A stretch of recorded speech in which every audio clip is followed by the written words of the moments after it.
Mesdames, Messieurs, bonjour. Bienvenue à notre table ronde inscrite dans le programme des Assises du journalisme que je remercie et pour leur accueil, leur organisation et l'ambition de cette table ronde. Je suis Pascal Parsat, je suis l'expert du Vivre Ensemble pour le groupe Audience. Le groupe Audience est le groupe de protection sociale des professionnels de la culture, de la communication et des médias. Je suis attaché au développement de la mission handicap du spectacle vivant et enregistré en partenariat avec la GFIP, mais aussi au développement de l'activateur d'égalité pour l'emploi dans la culture, car nous avons constaté en bien des endroits sur le sujet du handicap, sur le sujet de la diversité, sur celui de la parité, que le législateur n'a pas toujours pensé à nos environnements et sans le vouloir met en place une discrimination à l'emploi. Et enfin, j'ai été de 2019 à 2022, merci pour les cafés.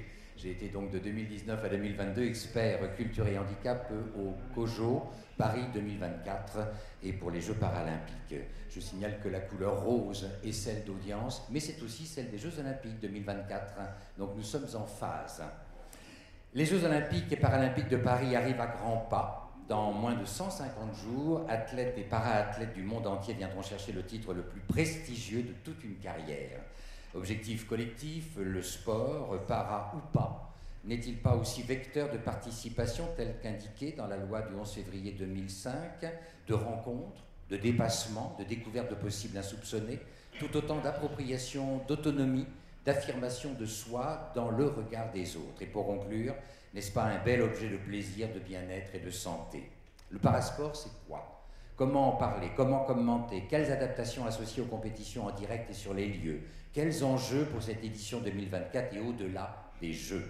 Et si c'était là où la seule performance l'emporte, quand parfois les enjeux économiques nationalistes prédominent? Donc le parasport, un ticket gagnant pour se rencontrer de nouveaux profils dans lesquels se reconnaître. Le parasport, c'est littéralement le sport qui a lieu à côté ou en parallèle des autres sports. Aujourd'hui, cette acceptation est utilisée pour désigner tous les sports pratiqués par les personnes en situation de handicap, que ce soit en loisir ou en compétition. Le parasport se décline d'ailleurs en plusieurs disciplines, comme le parafoot, le paraski ou le paratennis.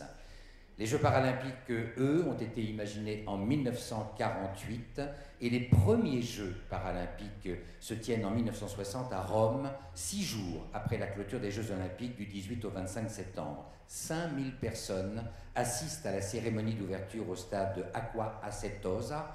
23 nations sont présentes avec 400 athlètes, tous en fauteuil roulant à l'époque. Il est intéressant aussi de regarder sur Netflix, si vous en avez l'occasion, les série suivante, Rising Phoenix, le documentaire sur l'histoire compliquée du mouvement paralympique, et sur France 2, ce 3 avril, De l'or dans les yeux, le très bon reportage de Stéphanie Pilonka sur les Special Olympic World Games qui se sont tenus à Berlin en juin dernier. Il faut savoir aussi qu'il y a les Deaflympiques qui sont les Jeux olympiques pour les personnes sourdes. Les premiers Jeux olympiques, d'ailleurs, des personnes sourdes ont eu lieu à Paris en 1924, soit, comme les JO, il y a tout juste 100 ans. Cette année, la France reçoit pour la première fois les Jeux paralympiques d'été. Au total, ce sont près de 4400 athlètes de 182 nations différentes qui vont se donner rendez-vous pour, justement, ces 17e Jeux paralympiques. Alors, quel chemin parcouru depuis l'origine? Et pour nous éclairer, nous situer et nous partager les enjeux et possibles de cette pratique sportive, de ce que cela permet et à quoi cela engage, j'ai le plaisir d'accueillir 4 invités, à savoir Laurence Pécaud-Rivolier, comme indiqué conseillère à l'ARCOM, également Julien Soyer, ex-champion pongiste, ping-pong, hein, et journaliste de sport à Ouest France, Riyad Salem, qui est aussi un sportif parasport, mais aussi membre du comité paralympique, comité d'organisation paralympique, et enfin Guillaume Papin, journaliste pour France Télévisions. Alors, allons-y directement. Guillaume Papin, France Télévisions, est diffuseur officiel des Jeux Olympiques et Paralympiques Paris 2024. Alors, quelles sont les disciplines? Parce que c'est chaque année, il y a un mouvement dans les disciplines, que ce soit dans les Jeux Olympiques ou les Jeux Paralympiques. Et quels sont les handicaps concernés? Est-ce que je parle? Hop, bonjour à tous. Donc pour la il y a 22 disciplines qui seront aux Jeux de Paris paralympiques, et pour la première fois, elles seront toutes diffusées et toutes filmées. C'est-à-dire que ce n'est pas la première fois en France, c'est la première fois pour toute l'histoire des Jeux paralympiques. Moi, j'étais allé à Tokyo, le para-taekwondo arrivait, sauf que c'était pas filmé, il n'y avait pas de direct, et on faisait un sujet sur Bofakong, notre français, et il fallait venir avec notre caméra, essayer de filmer, c'était pas un beau rendu. Hein. Donc là, France Télévisions va filmer les 2 ou 3 disciplines qui n'étaient pas filmées d'habitude, et tout sera diffusé, et pour la première fois, ce sera aussi diffusé en direct, donc vous pourrez tout regarder. C'est une évolution que nous apporterons tout à l'heure aussi avec Laurence, parce que effectivement, Paris 2024, c'est quand même une sacrée avancée sur la reconnaissance, la visibilité et évidemment, j'allais dire, l'égalité de traitement. En parlant d'égalité de traitement, on retrouve beaucoup de sports qui sont aux Jeux Olympiques, et ce seront les mêmes journalistes qui commenteront les Jeux Olympiques et les Jeux Paralympiques. On retrouvera par exemple Alex Boyon, que vous connaissez peut-être en natation. Il sera en paranatation, Alex Pasteur, il fera l'athlétisme et le para-athlétisme. On ne fait pas de différence entre para et Jeux Olympiques. Donc ça aussi, c'est une première. À Tokyo, il y avait moins de journalistes et ils faisaient beaucoup de choses. Là, il y aura 24 consultants, autant de journalistes. Et pour répondre à votre question, il y a 3 sports qu'on retrouve, 2 sports. On en parlait tout à l'heure avec Riyad, qui ne sont pas aux Jeux Olympiques. C'est la boccia, qui est un sport de boule, et un sport de balle qui s'appelle le goalball, un rugby fauteuil. Les règles sont différentes, mais l'esprit du rugby est là, donc c'est vrai que c'est aux Jeux Olympiques. Au niveau des handicaps, il y a bien sûr les handicaps physiques, ceux qui se le voient le plus, donc on peut être en fauteuil, amputé. Il y a des handicaps déficients intellectuels. Donc il y a très peu de disciplines concernées, la natation, l'athlétisme et le tennis de table. Avant il y en avait plus, mais il y a eu un scandale aux Jeux Olympiques de Sydney avec l'équipe de Barcelone, enfin l'équipe espagnole de basket qui s'était fait passer pour des déficients intellectuels, ce qui n'était pas le cas. Donc depuis il y a beaucoup moins, il n'y a que 3 disciplines. Et puis il y a aussi tout ce qui est sensoriel, c'est-à-dire les déficients visuels, comme on peut utiliser le goalball, ou le cécifoot, ou le parajudo, où il n'y a que des déficients visuels, non-voyants ou malvoyants, qui peuvent participer aux Jeux paralympiques. Après, il y a toutes les classifications, donc ça c'est assez compliqué. C'est le plus dur pour nous pour expliquer. Un petit astuce, il y a souvent une lettre devant, c'est en anglais, par exemple S1, c'est swimming, en anglais le sport, et ensuite il y a des chiffres, donc ça vous pourrez peut-être en parler avec Julien. Est-ce que toi aussi tu aimerais bien savoir tout ce que ça... Chaque sport, en fait, il y a une règle différente. Souvent, le chiffre le plus bas, S1, ce sont les handicaps les plus lourds. Et plus vous montez, pour tout ce qui est corporel, puisqu'après, déficience visuelle, c'est à partir du 10. L'idée, c'est aussi de créer de l'égalité entre les sportifs, en termes j'allais dire, de compétition. Exactement. Une équité. Julien peut en plus en parler que moi. Parce que tu étais concerté, tu étais champion de parathèque. Nous allons bientôt donner la parole à Julien, justement. Pour la classification, pour bien comprendre l'esprit de la classification, déjà il y a 12 millions de personnes en situation de handicap en France, mais tout le monde n'est pas éligible aux Jeux paralympiques. Et la classification, en fait, elle mesure l'impact de la déficience sur la pratique, par rapport à la pratique. Donc évidemment que si on est amputé des 2 bras, on n'aura pas le même impact pour faire de la natation que pour faire du tennis de table, par exemple. Donc il n'y a pas de classe similaire d'une discipline à l'autre. Justement, Julien et Riyad, vous avez vécu les Jeux paralympiques en tant qu'athlète. Hein, et quels ont été les Jeux qui, selon vous, ont fait la différence et ont permis les perspectives que nous commençons aujourd'hui à atteindre, et évidemment, certainement les prochaines éditions ailleurs iront encore plus loin. Messieurs. Honneur aux handicapés. Aux personnes âgées. Alors c'est vrai que moi mes premiers jeux c'était le siècle dernier. Donc, alors raconte-nous, Riyad. Barcelone pour moi. Ouais. Parce que ça a été la première fois que les Jeux paralympiques sont dans la même ville et dans les mêmes infrastructures. Ça a été le début de tout. Jusqu'à maintenant, les Jeux olympiques et les Jeux paralympiques, il n'y avait pas vraiment de connexion. C'était vraiment... 2 mondes. C'était 2 mondes. C'était les Jeux parallèles, mais dans un espace-temps complètement différé. Et voilà. Et je crois que c'était à Séoul, où c'était dans la même ville. Mais c'est pas du tout dans la même période. Et Barcelone, ça a été la même ville, la même période, à 15 jours d'écart. Et c'est ce qui a enclenché cette dynamique des Jeux Olympiques et Paralympiques quasiment en même temps. Ce qui a une dynamique aussi sur la population des villes.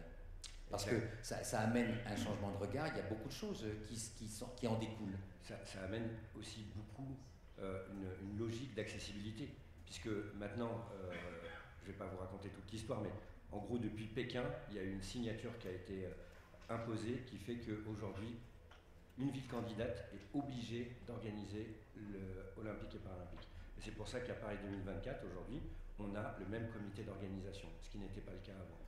Donc on a un budget global et à l'intérieur, on organise les deux. Et l'accessibilité, c'était pas forcément pris en compte avant. On bricolait. Moi, les premiers jeux, je regardais ça en mode, voilà, comme c'était pas lié aux Olympiques. Il y avait des trucs, on rajoutait des planches, des machins.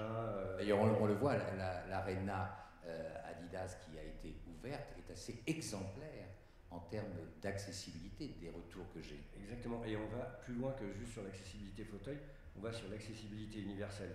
Donc, qui prend on va tout à l'heure justement aborder le sujet, parce que je sais que c'est un sujet qui t'est cher et je m'en réjouis, mais on va justement le développer tout à l'heure. Julien, quels sont les jeux qui ont fait la différence selon vous? Paris. Non, alors d'un point de vue strictement médiatique et sportif, je pense que les Jeux de Londres ont été une révolution, une véritable révolution, parce que c'était le retour déjà des Jeux en Europe, et ensuite, eh bien, on a assisté véritablement à des scènes de spectacles incroyables. Le clip de présentation était déjà assez incroyable. C'était déjà assez fou. Les salles et les stades étaient bondés. Moi, j'ai une petite anecdote, mais je suis allé voir le paracyclisme sur piste. Et en fait, la salle était bondée, j'avais pas de place, les tribunes de presse étaient pleines. Il y a une gentille mamie britannique qui a accepté de me faire un peu de place pour que je puisse assurer mon compte rendu de sport. C'était fou, il y avait une ambiance en plus à l'anglo-saxonne, ils savent faire ce qu'on parle d'entertainment un peu, et il y avait un show terrible. Et là, quand je suis sorti de là, ça faisait donc 4 ans que j'avais arrêté le sport de haut niveau, et je me suis demandé si j'allais pas reprendre pour revivre des jeux comme ça en fait. C'était juste une vue de l'esprit parce que j'avais plus du tout le niveau et la forme physique, mais ça m'a un petit peu bouleversé, parce que vraiment au sens propre du terme, parce que je ne pensais pas qu'on arriverait à vivre de tels jeux, à avoir un tel engouement pour les Paralympiques. Et pourtant, je suis français, j'ai participé à la candidature de Paris 2012. Mais j'avoue que j'étais peut-être rassuré et content que Paris ne les ait pas, parce que je pense qu'on n'aurait pas été, la France n'était pas prête à faire ce que Londres a fait.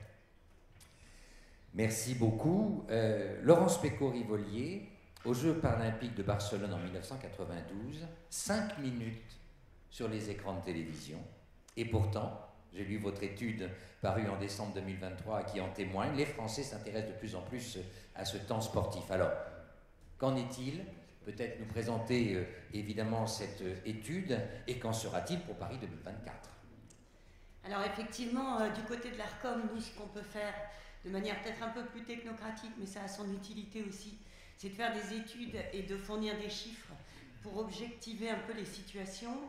Et on a fait plusieurs études sur le parasport.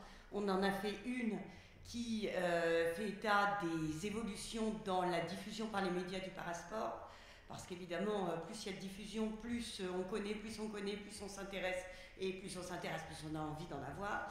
Donc c'est le cercle vertueux, et là-dessus, les courbes sont très très claires dans une explosion de la retransmission de parasport en quelques années, hein, ça a été quand même assez rapide, et là... on va en reparler, mais pour 2024, évidemment, on va atteindre un niveau qu'on n'a jamais eu. Mais attention, tout de suite, la question, c'est de savoir si ça se limite à la période des Jeux Olympiques et Paralympiques, parce que dans cette étude, justement, ce qu'on voit, la courbe, elle est comme ça. Donc en fait, Jeux Olympiques et Paralympiques, et hop, ça redescend. Donc en fait, on n'a pas encore une banalisation des retransmissions de parasport. Ça, c'est la première chose. Deuxième étude, c'est est-ce qu'on parle de parasport? C'est-à-dire, est-ce que quand il y a des émissions de autour du sport, on parle un peu de parasport. Et bien là aussi, heureusement, on a énormément avancé. On était à quasiment 0% dans les émissions de commentaires sportifs. Et là, dans la dernière étude qu'on a faite et qui est assez récente, elle a 3 mois, on est à 10%. Donc ça veut dire que, et on n'était pas encore complètement, on n'était pas forcément dans les Jeux olympiques et paralympiques, donc ça veut dire que maintenant, quand on a une émission de commentaires sportifs, on va y inclure du parasport de manière assez naturelle. 10%, c'est déjà pas mal.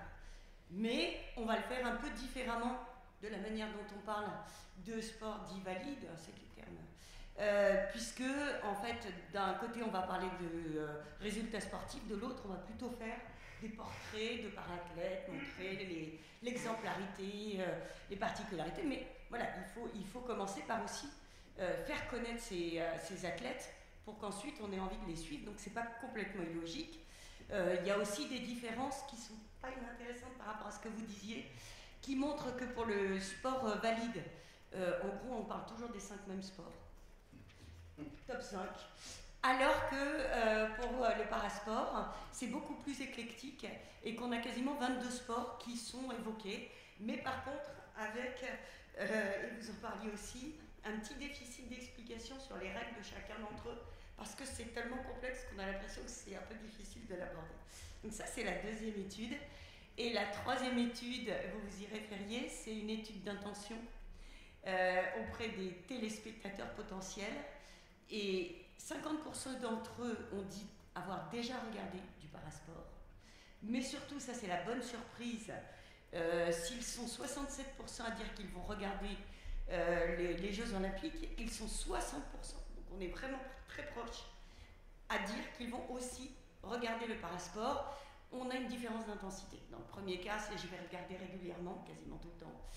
Et dans le second cas, c'est je vais regarder par intermittence. Très bien.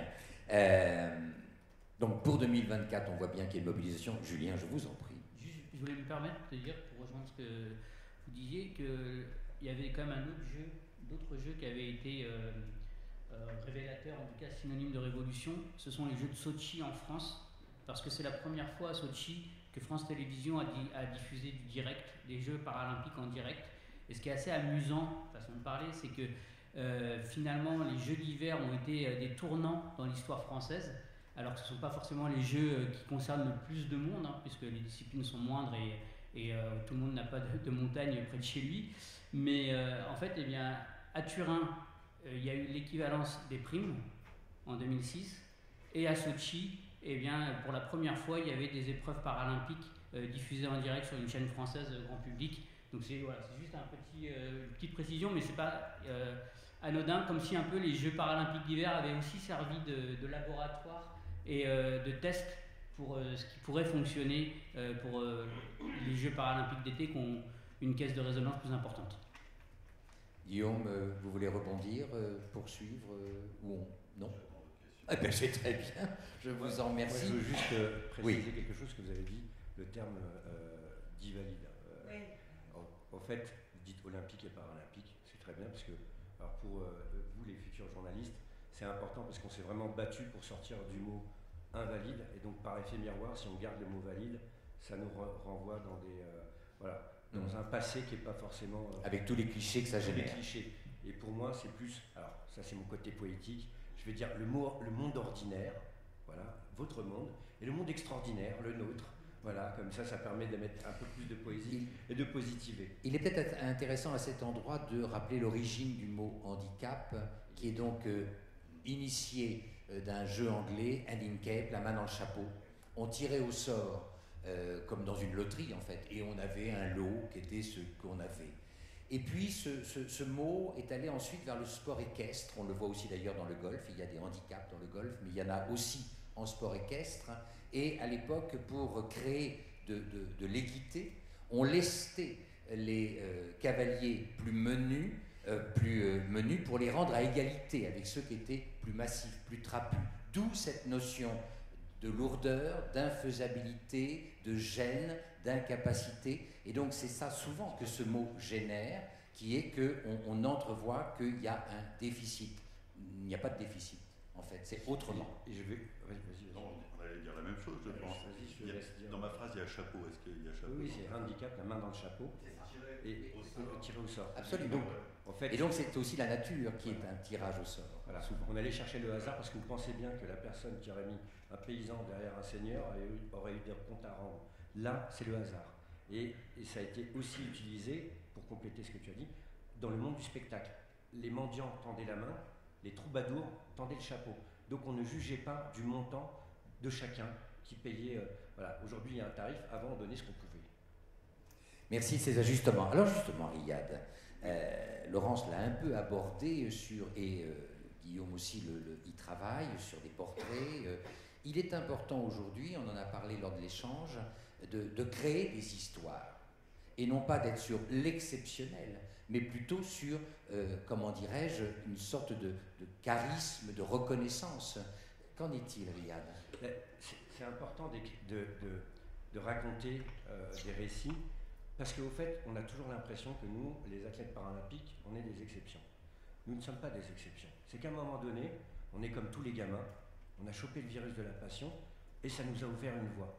Et si jamais on nous traite de manière exceptionnelle comme on le fait, il y a beaucoup de jeunes qui ont eu un accident, qui ont une maladie, qui vont se dire c'est pas pour moi, j'ai pas ce tempérament. Et quand vous venez d'être brisé dans votre vie, vous n'avez pas forcément le mental. Mais si vous racontez l'histoire de quelqu'un, évidemment, pas que focaliser sur le handicap, mais dire, voilà, j'ai démarré comme ça et je suis arrivé là.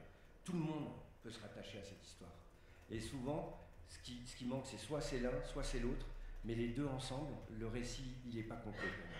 Et donc, je fais partie de ceux qui se sont bougés et battus pour faire venir France Télé à l'époque à Atlanta en 96. Et après, on a lancé une pétition pour la médiatisation. Et vous ne pouvez pas vous imaginer quel bonheur de mon vivant de voir des combats se réaliser et aujourd'hui exister. Concrètement, c'est palpable. Et donc ça, c'est un des plus beaux cadeaux, quoi. C'est un beau cadeau pour un pionnier.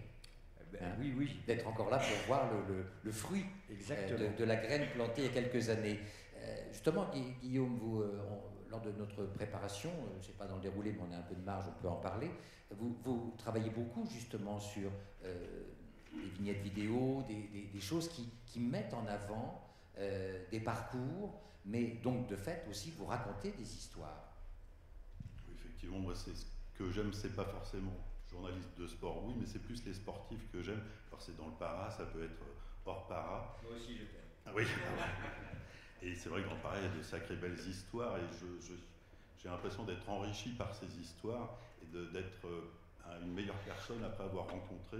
Et puis on a de beaux parcours de résilience et puis chacun peut prendre pour soi. Et j'en ai des frissons rien qu'à vous en parler. Puis ce qui est important, c'est d'avoir des points communs, de regarder ce qui nous ressemble, nous rassemble, plutôt que ce qui nous distingue. Parce que de fait, comme les empreintes digitales, on est fatalement unique.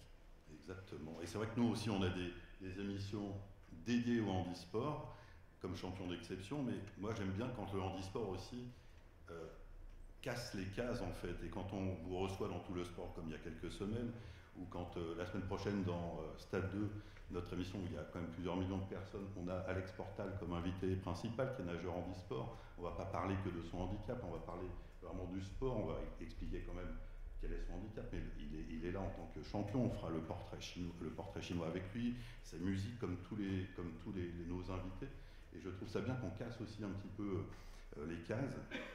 Là, j'étais dans une école dernièrement aussi, où on a un programme, l'école des champions, l'école en 2 mots, où ce sont les sportifs qui posent des questions, qui vont aller au jeu, et puis les enfants disent vrai ou faux.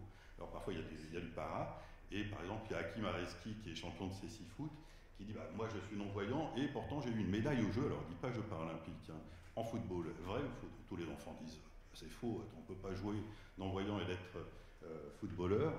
Et ensuite, donc, il répond, il explique, on voit les images, et ils se disent mais c'est pas possible, on peut finalement. Donc, utiliser le biais de nos petites vignettes, pas que pour parler du para, mais pour changer les mentalités dès le plus jeune âge, hein. Ça c'est bien aussi, pour qu'ensuite ils se disent bah oui, pourquoi pas. Donc, ils vont regarder les jeux parce qu'on a fait découvrir ces champions, ça c'est plutôt bien. Et puis se dire aussi s'il y a des enfants qui regardent et qui disent bah moi j'ai un handicap, et finalement bah pourquoi pas. Donc il y a deux liens comme ça. Et nous, on a aussi un champion qui était au Curin, qui était champion de parasport, et ça, c'est de natation. paranatation. Et aujourd'hui, il fait des chroniques, il n'a pas de bras, il n'a pas de jambes, il fait des chroniques hors sport. Il joue même dans des productions audiovisuelles. Exactement, il a joué dans Plus belle la vie, il a une émission Théo Top avec des enfants, mais il ne parle pas du tout de handicap. Et ça, c'est le plus beau, parce qu'on voit son handicap, et finalement, c'est banalisé. Et si on y arrive, grâce à ces pastilles comme ça, de banaliser finalement le handicap et de le rendre, j'allais dire normal, mais le mot n'est pas... De passer à autre chose. Mais de ne pas le voir, quoi. Naturel. Ou quasiment invisible aussi. Naturel, voilà. De ne pas en avoir peur, de ne pas avoir de compassion. Voilà, ça fait partie de la vie, et écoutons tout ça. Donc, ça, c'est une mission, c'est compliqué, mais grâce aux Jeux de Paris, je pense qu'on peut atteindre un palier supplémentaire aussi. Quels sont les programmes pour les personnes qui sont présentes, qu'ils peuvent retrouver quelques titres? Alors là, il y en a, bon, bien sûr, Stade 2, tout le sport aux Jeux citoyens, où il y a le feuilleton avec tous les jours, il y a je ne vais pas valide, des personnes non handicapées, si tu veux. Ah ben non, même handicapées. Des personnes ordinaires. On m'a dit de ne pas dire handicapé, mais en situation de handicap. Alors, ça, c'est un grand débat, mais on va pas... C'est un débat. Oui, c'est la référence européenne en situation de handicap. Les termes sont quand même... C'est bien, je trouve, qu'on l'aborde, parce que ça fait partie des choses qu'on a aussi détectées. Le vocable doit être surveillé, mais le risque, c'est qu'il met tellement en péril le potentiel journaliste qu'il s'abstienne de parler. Il se censure. Donc c'est pour ça qu'il faut absolument mettre des termes. Alors, je vais revenir Accordons-nous. dans l'histoire. Personne handicapée. C'est le terme légal dans le monde civil. Personne en situation de handicap, il a été mis à l'époque dans la loi de 2005 pour rassurer les employeurs. En leur disant, à partir du moment où vous faites un aménagement de poste, mettez un ordinateur, vous mettez une rampe, vous mettez ce qu'il faut, la personne, ce n'est qu'une situation. Et c'est la définition européenne, alors que la loi française, c'est personne handicapée. C'est personne handicapée. Et moi, à l'époque, avec Ségolène Royal, comme avec mon côté un peu d'humour, j'avais dit c'était bien, avant on n'était rien, maintenant on est personne, on a fait un grand pas. Donc elle n'a pas trop aimé mon humour. Mais aujourd'hui, il y a un conflit, parce qu'il y a ceux qui prennent la terminologie personne en situation de handicap, il y a cette philosophie, et même des grandes associations comme la PF portent ce message. Et moi je dis, concrètement, acceptez le handicap tel quel. Moi, vous pouvez me mettre tous les ascenseurs que vous voulez, toutes les rampes, tous les ordinateurs, ça ne me fera pas repousser mes jambes et mes mains. Donc ma réalité aujourd'hui, c'est mon statut administratif français, je suis une personne handicapée. Ma situation, elle dépend évidemment de l'environnement, du regard de l'autre, de plein de choses. Mais la réalité aujourd'hui, il y a deux terminologies en France. Après, vous pouvez aller sur la loi européenne, il n'y a pas de problème. Qu'est-ce qu'on doit dire? Julien veut rebondir. Écoutons Julien qui veut rebondir. Il y a une logique aussi qui est... Je suis dans la presse écrite à Ouest France, et c'est vrai que parfois on est limité par la place, tout simplement. Et du coup, personne en situation de handicap, vous le comprenez, ça prend pas mal de place. La situation de handicap dans ton... Exactement. Alors qu'on le mette une fois pour aussi être en conformité, entre guillemets, mais il ne faut pas qu'on s'interdise de parler du parasport parce qu'on ne va pas avoir la place d'écrire personne en situation de handicap à chaque fois. Donc voilà, on peut trouver des astuces, et parmi les astuces, il y a personne handicapée, qui est même plus qu'une astuce puisque c'est la loi française. Absolument, absolument. Et alors, pour terminer sur le sujet, mais il est important, donc l'ARCOM a essayé de faire un lexique qui est en ligne sur son site. Voilà, alors il ne correspond pas exactement à ce que vous venez de dire, mais voilà, il a été quand même fait avec les associations. Donc le Conseil d'État vous valide, moi oui, puis après, dans je vous dis ce qui est indiqué sur le lexique, sur les mots que vous avez abordés, parce que je trouve ça drôle de mettre en lien. Donc, pour parler de parasport, on privilégiera donc le mot parasport qui regroupe les disciplines pratiquées par des personnes en situation de handicap, quel que soit le handicap, alors que handisport ne désigne que les disciplines pratiquées par des personnes en situation de handicap physique ou sensoriel. Alors, je dirais, juste pour vous préciser, parce que c'est vrai que c'est un peu mon métier sur le sujet, handisport gère le handicap physique, mais ça comprend le moteur et le sensoriel. Voilà, donc les deux. Mais c'est pas que physique et sensoriel, c'est le moteur aussi, parce que le physique... Donc comme vous le voyez, parce que Julien va aussi rebondir, comme vous pouvez le constater, le débat est ouvert, et je pense que dans l'enthousiasme des commentaires lors de compétitions, il est fort à parier que la priorité soit à l'énergie du moment. On parle du handisport, mais il y a aussi le sport adapté, qui est tout ce qui est handicap moteur, mental, psychique, du comportement cognitif. Voilà. Les spéciales olympiques. Spéciales olympiques aussi. Ou les Jeux paralympiques pour certaines disciplines. Ouais. Voilà. Et on les met dans Julien. les paralympiques. Moi, je voulais juste rebondir sur ce que Guillaume disait tout à l'heure quant au fait de sensibiliser dès le plus jeune âge au handicap. C'est primordial en fait, parce qu'on est nous, je pense à peu près autour de cette table, tous issus d'une génération où le handicap était à part dans les écoles. On n'était pas dans le milieu ordinaire justement, on n'était pas confrontés, les jeunes en tout cas n'étaient pas forcément confrontés. Exactement. N'étaient pas confrontés au handicap dans leur classe ou même parfois dans la pratique sportive qui était plus difficile et quand on parle d'accessibilité, et c'est aussi ce qu'on espère des Jeux quand même à Paris, c'est que justement en sensibilisant les jeunes et en intégrant au plus les personnes en situation de handicap dans le milieu ordinaire, eh bien on va acculturer le regard de chacun. Et du coup, eh bien, ça sera aussi une ouverture pour le monde de l'emploi, pour le monde du logement, etc. Donc l'accessibilité, elle se voit évidemment dans le côté infrastructurel, mais elle se mesurera aussi d'une manière assez universelle. Et puis on le voit aussi, en tout cas, j'ai enseigné l'art dramatique au Conservatoire de Paris pendant plusieurs années et j'enseigne dans plusieurs universités. Force est de constater, les écoles le disent toutes, les écoles artistiques et techniques le disent toutes, et j'imagine journalistique aussi, puis d'ailleurs Audience est signataire de la charte qu'avait produit le CSA, l'ARCOM aujourd'hui, sur l'intégration des personnes en situation de handicap dans le journalisme, dans l'audiovisuel. Force est de constater aujourd'hui que le nombre d'étudiants, le nombre de praticiens, le nombre en tout cas de personnes qui se projettent dans nos métiers est en constante augmentation avec un handicap. Donc c'est aussi ça qui va contribuer, je suppose et j'espère, à renouveler la manière de travailler, de dire, d'observer, de commenter. C'est une nouvelle génération aussi qui nous entraîne et qui n'est plus réfugiée dans le seul secteur associatif, mais qui prend sa place pleine et entière dans la cité. Ce qui est fondamental, c'est que grâce aux médias, les gens n'ont plus honte d'être handicapés et ils en parlent. Parce que jusqu'à il y a à peine quelques années, c'était vraiment une honte. Et donc les gens étaient souvent en souffrance et cachés. Donc dans les métiers, ils s'abîmaient encore plus parce qu'ils ne voulaient surtout pas avoir l'étiquette handicap.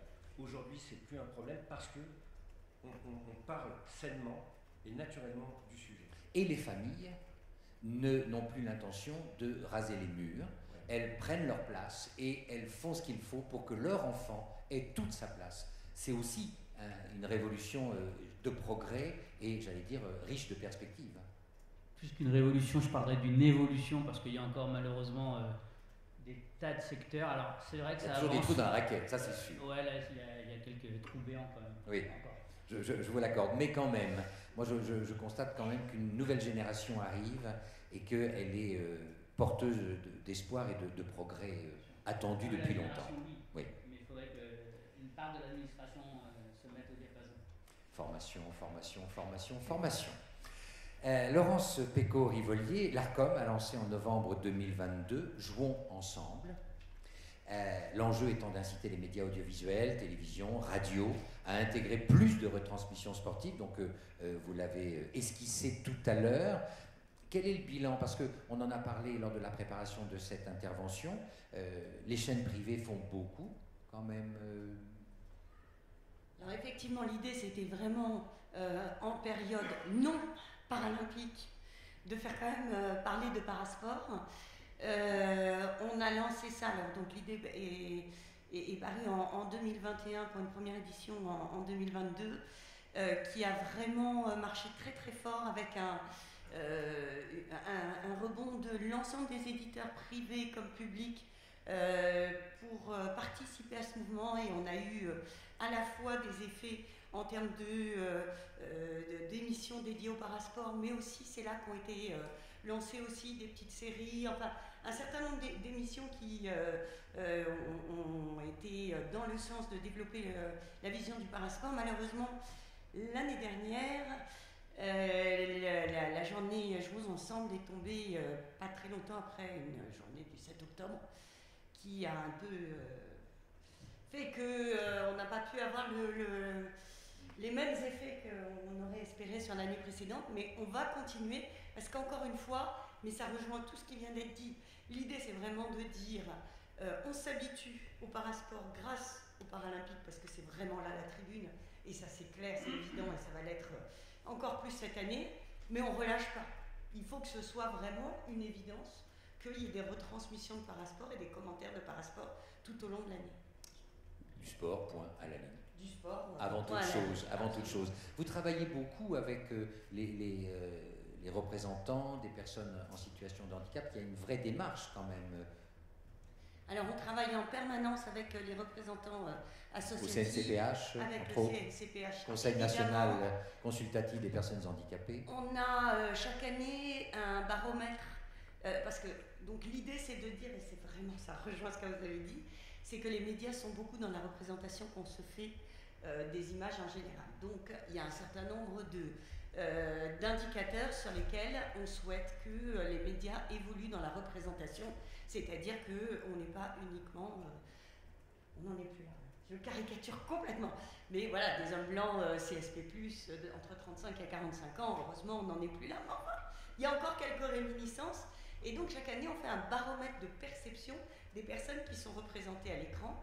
Et dans les critères qu'on prend en compte dans ce baromètre, outre la classe socio-professionnelle, outre l'âge, il y a donc le handicap. Et malheureusement, là, de ce côté-là, on voit une sous-évaluation très très manifeste, puisqu'on est à 1% de représentation des personnes handicapées derrière les écrans, en tout cas visibles. Mais si on dit que 80% des handicaps sont invisibles, comment fait-on? Alors effectivement, c'est la limite de ce baromètre, on n'a pas d'autre moyen. La question. Oui, je veux dire... Vous avez la réponse? Non, mais au demeurant, comment peut-on représenter tout le monde en sachant qu'effectivement, ce qui est visible a plus d'impact, mais on en a parlé d'ailleurs, Guillaume, surtout le sujet des maladies invalidantes, des maladies chroniques qui sont totalement invisibles et qui pour autant sont avec des conséquences handicapantes. Est-ce qu'on compte par exemple Mathieu Lartaud, qui est notre présentateur star, commentateur star aussi peut-être le meilleur en général en rugby et partout, est-ce qu'on le compte dans les personnes en situation de handicap? Ça fait depuis 20 ans que nous on le sait, il a un problème à la jambe, il est handicapé, maintenant il est amputé, ça se voit pas, mais c'est notre meilleur, il est beau gosse, ça le rend beau gosse, mais est-ce qu'on le compte dedans ou pas? Parfois il y a Patrick Naff qui était notre commentateur de ski, il faisait du paraski, il n'avait pas de jambes mais ça se voyait pas, mais il commentait donc les Jeux Olympiques. Est-ce qu'on le compte dedans? Est-ce que parce qu'il est en situation de handicap, il doit commenter que les Jeux para? Enfin voilà, on se pose des questions. Moi je pense qu'il faut prendre les meilleurs aux bons endroits.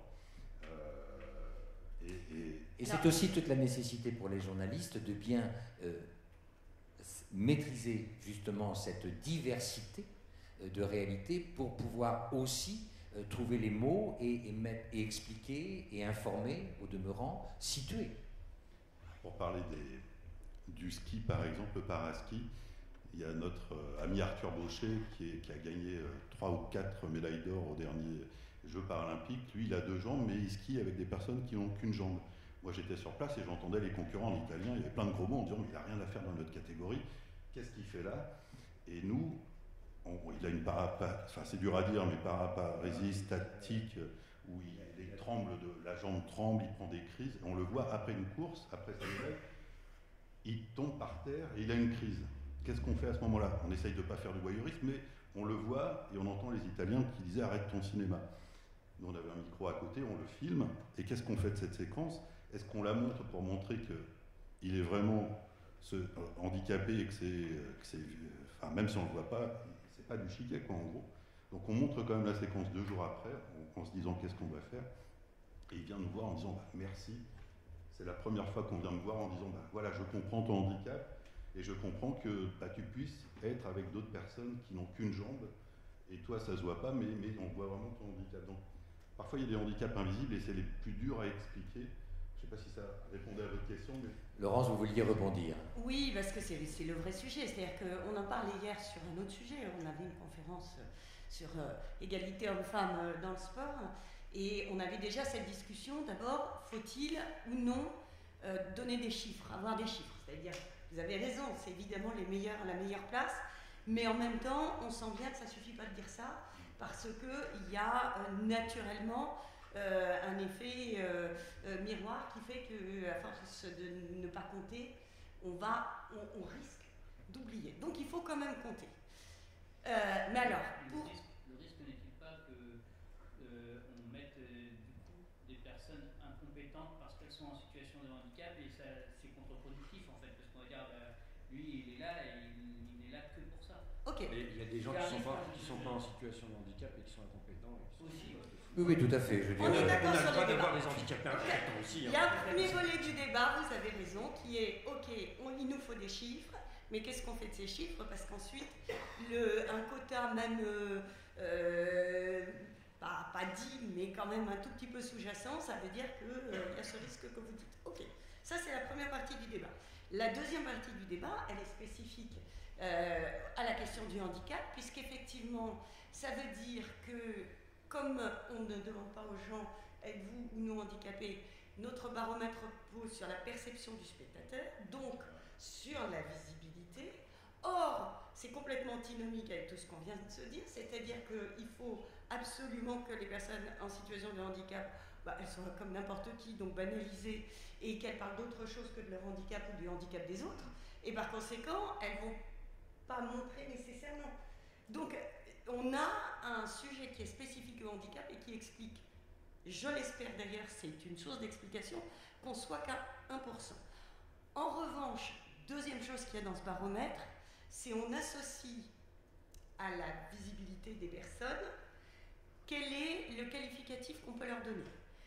Négatif, positif, quelle position ils ont. Et ça, pour le handicap, il y a une particularité, c'est qu'en général, c'est plutôt positif, mais c'est même trop positif. C'est-à-dire qu'en fait, c'est souvent des super-héros. Oui, c'était à Londres, c'était ça, mais est-ce que c'est bien vu maintenant? Oui, mais si vous regardez la nouvelle, les derniers films des Anglais, ils ont cassé cette image du super-héros. C'est-à-dire qu'au début, ils ont fait super, mais on est obligé de passer par là des fois. Oui, ce sont des points extrêmes, et après on redescend vers le banal. On est obligé d'aller malheureusement dans les choses où on va dire c'est des super-héros, ils sont capables de faire ça, ils sautent en l'air, ils font de la musique avec des pieds. Et ils retombent. Et ils retombent sur leurs pattes. C'est ça qui est absolument incroyable. C'est ça qui est fabuleux. Juste, moi, je veux rebondir sur, puisqu'on parle de rebond. En fait, le problème du monde des médias, c'est qu'en même temps, vous devez faire voir. Mais en même temps, comment on ne tombe pas dans le voyeurisme? C'est toujours... Et ça va être votre talent. Parce que là, quand vous êtes dans l'image, elle est là, elle parle d'elle-même. Et c'est le propre de l'exception. Oui, exactement. Si j'ose dire. Mais ce que je veux dire, c'est que s'il y a de la pédagogie, comme là il a dit merci, parce qu'à un moment donné, il y a un questionnement qui se pose. Est-ce qu'il est vraiment déglingué, lui, ou tu vois, il ne fait pas le coup du mec qui est handicapé? C'est important parce que ça pose les choses. Mais quand moi je fais une émission de radio et que la personne commence à dire alors il est né sans jambes, sans mains, sans machin, et tranquille, il me reste des petits morceaux quand même, tu vois. Mais comment voilà, et puis qu'est-ce que ça produit dans l'imaginaire? Exactement. À un moment donné, il y avait quelqu'un qui avait sorti un truc dans un magazine, sans bras, sans jambes et sans famille. J'ai dit le titre. J'ai dit, mais déjà, j'ai juste dit, je ne vis pas avec ma famille. J'ai jamais dit que maintenant ils sont décédés, mais à l'époque, ils étaient bien vivants. Il y a une origine quand même. Oui, mais quand ma mère lit ça, ou quand la famille lit ça, c'est assez violent. Donc il faut faire attention aussi à comment on réduit. Parce que je suis d'accord, il faut enlever le mot qui est de trop pour pouvoir raccourcir. Parce que les gens maintenant, ils consomment de la bouillie, il faut faire tout, machin.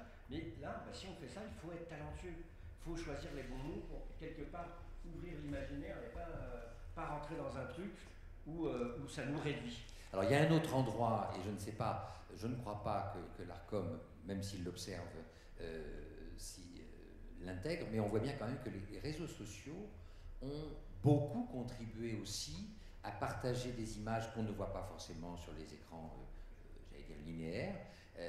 Alors je passe évidemment sur tout le sujet qui est que parfois c'est très malsain comme propos, on le voit sur les personnes de petite taille et ainsi de suite, ça c'est vraiment, je passe sur le sujet, ça n'est pas l'endroit de ce que je veux dire. En revanche, on voit beaucoup d'images qui sont des images respectueuses, qui sont des images qui révèlent le potentiel, le possible, qui contribue aussi à ce que nous disons à l'instant sur le changement de regard, l'acceptation et le dépassement du sujet. Non ? Oui, le web a été le web a été un véritable espace de médiatisation en fait. Il a pris les devants, il y a eu des niches qui se sont développées sur ce support-là et qui ont aussi incité, je pense, les médias plus traditionnels à s'engager dans la brèche, parce que quand on voit que certains comptes peuvent atteindre des millions de followers, bah forcément ça résonne et ça donne envie aussi peut-être aux médias, alors peut-être économiquement avant tout, mais en tout cas c'est... Peu importe, j'ai envie de dire les moyens, on arrive à une fin qui est intéressante, c'est-à-dire que les médias se sont aussi appropriés de manière plus naturelle le sujet. Et France Télévisions a beaucoup travaillé aussi pour rejoindre cette nouvelle génération de spectateurs avec sa chaîne dédiée où on voit beaucoup de séries très sociétales, Scam, sauf erreur, mais également une nouvelle série qui vient d'apparaître sur l'apparition du sida en France. Enfin, il y a quand même beaucoup de choses pour mobiliser la jeunesse aujourd'hui sur les outils qui sont les siens. Et on a une série aussi, pour parler du parasport, qui a cassé un peu les tabous avec, pour la première fois, on ne parle pas de surhomme, mais avec de l'autodérision, de l'humour, qui est Vestiaire. Là, il y a 14 sportifs qui vont aller aux Jeux, en tout cas qui essayent de se qualifier, qui ont fait partie toute cette saison et qui ont joué de leur image. Et nous, jamais on n'oserait faire ce genre d'humour, mais venant d'eux, de ces sportifs, c'est drôle. Si tu fais de l'humour comme ça. Et donc voilà, casser les tabous. On a une autre émission aussi qui est incassable. Il y a déjà eu une édition il y a 4 ans. Là, ils sont en train de tourner Incassable avec des para-athlètes. Et pareil, ils cassent les tabous. Par exemple, on a Floria qui est une championne de para-tennis de table qui, elle, a été amputée, enfin elle est en fauteuil parce qu'elle s'est fait renverser par une voiture. Et l'interview se fait dans une casse. Et au bout d'un moment, elle prend une sorte de batte de baseball et elle casse des voitures. Et il paraît que, enfin, là ils sont en train de le monter, mais il paraît que c'est jouissif en fait. Et ça pourrait être mal vu, mais il paraît que c'est super jouissif, il n'y a pas de tabou. Et voilà, on casse un peu les images où parfois il y a des interdits, il ne faut pas parler de ci, pas parler de ça. Et on a changé d'époque. Maintenant, on voit, il y a de l'humour. À l'époque, comment il s'appelle, Tim Seed faisait une blague sur les handicapés, il avait des procès. Moi, j'ai bossé avec Rémi Ferrari, on a sorti des trucs ignobles. Et ça passe. Et là, on va avoir un film aussi avec, comment il s'appelle, je ne me souviens plus de son nom, là, de cet humoriste qui zigouille les personnes handicapées. Toi, tu fais partie aussi des pionniers dans le journalisme en tant que personne handicapée. On a un cœur handisport quand tu parlais aussi de...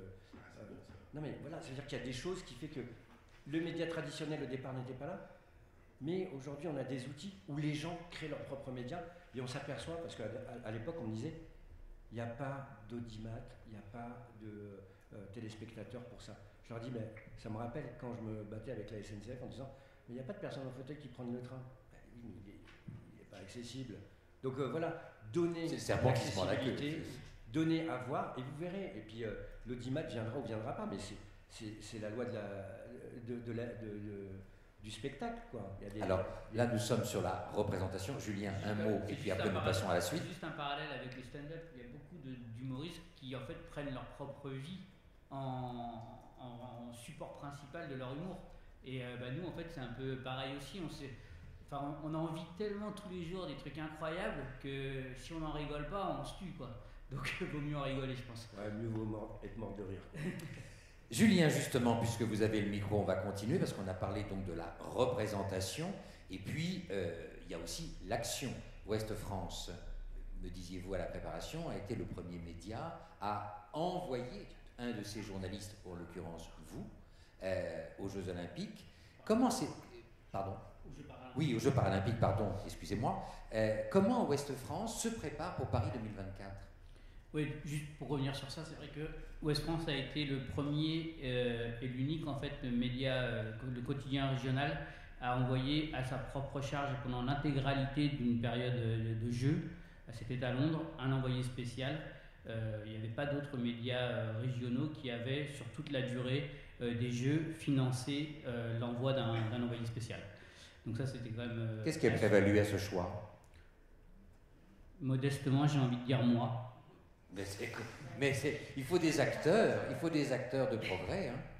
Non, mais c'est vrai que j'ai surtout eu la chance d'être écouté, reconnu par ma propre direction. Et du coup, eh bien, ça a donné ça. Alors pour Paris 2024, comment la rédaction se prépare, vous prépare? Alors déjà, on sera 6 journalistes à être envoyés spéciaux, sans compter l'équipe parisienne qui va nous épauler. Donc c'est quand même aussi une marque de progrès importante, puisque jusqu'ici j'étais tout seul à suivre sur site les jeux, j'étais épaulé par une équipe en desk. Et on a été préparé de la même manière par la semaine passée, le comité d'organisation des Jeux et le CPSF ont organisé une sensibilisation pour bien parler du parasport et éviter justement certains clichés, tout en nous expliquant aussi qu'il faut être naturel et ne pas s'interdire certaines expressions parce qu'on les utiliserait dans le monde ordinaire ou pour le sport olympique, donc pourquoi ne pas les utiliser pour le sport para. On s'est aussi, nous, beaucoup réunis en visio parce qu'on est parmi les 6 envoyés spéciaux, aucun d'entre nous n'est sur le même site ou presque. Donc on s'est aussi beaucoup réunis en visio pour cibler des sujets, essayer d'avoir un panel important. On a essayé de tenir compte notamment des études de l'ARCOM qui montrent que certaines pathologies, certains types de handicap, profils de handicap sont sous-médiatisés dans des proportions très très importantes. Et on va essayer donc nous de ne pas tomber dans ce piège. Évidemment, il y a des disciplines phares, il y a des handicaps qui ont une visibilité qui permet d'entrer dans le mouvement plus facilement, mais ça, on ne doit pas se tenir à ça. Donc on va aussi faire des sujets et préparer des sujets sur la diversité en fait que propose et la singularité que propose le parasport, en s'appuyant énormément sur le comité paralympique sportif français et la FFH notamment, mais aussi la FFSA, la Fédération du sport adapté, pour justement donner à comprendre, donner des éléments, des clés de compréhension de ce qu'on va raconter. Moi, je vais prendre un exemple tout simple. J'ai regardé les Jeux Olympiques de surf à Tokyo. J'ai trouvé les paysages super, j'ai rien compris, j'ai arrêté au bout de 5 minutes. Donc ça peut aussi valoir pour le sport olympique. Quand on ne comprend pas, on s'y intéresse moins. Et donc nous, on va essayer, avec les mots, puisqu'on n'a pas, mais aussi les vidéos, parce que maintenant Ouest France c'est un support multimédia, on va essayer de raconter tout ça et surtout de faire comprendre ce qu'on raconte et ce qu'on montre à nos lecteurs et téléspectateurs. Merci. Donc Guillaume, on en a parlé, c'est très important justement que les journalistes acquièrent une posture professionnelle qui ne soit pas imprégné, n'est-ce pas, d'un enthousiasme excessif, évidemment, mais qui soit un véritable traitement que l'on ferait pour n'importe quelle compétition sportive. Quelles sont vos recommandations? Ça rejoint un peu ce que disait donc Julien, d'utiliser des mots simples et puis de faire comme si c'était les Jeux Olympiques, en fait, de ne pas changer, de préparer de la même manière le palmarès, les concurrences, des mots simples au niveau du sport, surtout pas de misérabilisme. On a déjà entendu parfois « Oh, quel courage il a, franchement, si j'étais à sa place ». On n'est pas à sa place. Quand tu arrives à ce niveau-là, si c'est encore au niveau du courage, c'est grave. Donc il faut vraiment faire attention à certaines expressions, mais d'un autre côté, comme tu l'as dit Julien, il ne faut pas se mettre parfois des barrières. Moi j'ai un collègue, il était au fond du trou parce qu'il avait commenté les Jeux de Rio, et Yann Barthès, à l'époque c'était le petit journal, avait fait un best-of de toutes les expressions, j'allais dire malheureuses pour Yann Barthès, en disant « Oh là là, ça roule pour lui aujourd'hui », mais il n'avait pas fait exprès, ou il s'est levé du bon pied, il n'y avait pas de pied, mais il ne l'a pas fait exprès, c'était vraiment « ça marche aujourd'hui, c'est la bonne médaille ». Ils ont fait un petit best-of, il était au fond du trou, et le jour d'après, il n'osait plus commenter, en fait, il s'interdisait tout. Donc, c'est un sujet d'ailleurs que tout le monde partage, l'autocensure. On parlait tout à l'heure des personnes qui n'osaient pas se projeter dans un sport en se disant « ce n'est pas pour moi ». On voit bien en permanence que quand on n'est pas tout à fait au fait, on se dit c'est pas pour moi, je ne vais pas savoir faire, et donc je m'interdis de faire. Alors qu'est-ce qu'il faut faire? C'est vrai que c'est pas évident. On a eu donc la semaine dernière le comité para qui dit mais voilà, il ne faut pas vous interdire, c'est des expressions courantes, allez-y, sauf si vous le faites exprès, là c'est vraiment très lourd. Mais après c'est vrai qu'il y a les réseaux sociaux qui peuvent, ou Yann Barthès qui peuvent. Il y a une observation. Mais ce qui est demandé de commenter du parasport, on va voir quelles sont les expressions qu'il va s'inspirer. On va s'inspirer de lui. Il y a un autre point qui est très important et sur lequel on doit vraiment progresser, nous médias, c'est-à-dire que, comme tous les sportifs, un parasportif va afficher des objectifs avant un début de compétition. Et si le parasportif il affiche une volonté ou une envie ou l'ambition d'aller sur un podium et qui tombe dès les huitièmes de finale, c'est pas beau en fait, c'est pas génial. Il a fait une contre-performance au regard de ce qu'il a affiché comme ambition. Et comme toute contre-performance, comme tout résultat sportif, il y a des explications possibles. Une méforme, un concurrent qui l'a surpris. Et nous, on a eu à Sydney, on était par équipe champion du monde en titre, on avait vraiment la pancarte. Et en finale, on s'est fait détruire par la Corée du Sud. La première question du journaliste australien à la sortie, c'est « Vous étiez favori, qu'est-ce qui vous est arrivé ?» Mais on a kiffé de répondre à cette réponse-là. À cette question-là, pardon, parce qu'enfin, on ne nous disait pas bravo pour votre médaille d'argent. On nous disait vous étiez favori, donc quelque part, on comprenait la déception qui pouvait être la nôtre. On n'avait pas perdu un match par équipe depuis 4 ans et comme des nages, on tombe là, quoi. Donc, c'est ce qu'on a besoin aussi de mettre en perspective, cette performance et ces contre-performances possibles. C'est pour ça qu'il faut absolument, donc, pour rappel, maîtriser les règles, quand même, maîtriser la diversité des profils des compétiteurs dans leur réalité personnelle, mais ne pas se focaliser dessus, mais regarder beaucoup plus l'enjeu sportif qui mobilise et qui, évidemment, doit nous enthousiasmer. C'est ça, en résumé, les conseils qu'on peut donner? Oui, et comme on ne peut pas tout savoir, je pense qu'il y a un couple, là, pendant les Jeux paralympiques. Il y a le battleur, j'allais dire celui qui met de l'émotion, c'est le commentateur, et le consultant. À Tokyo, il y avait, aux Jeux para-Tokyo, 6 consultants, là il y en aura 25.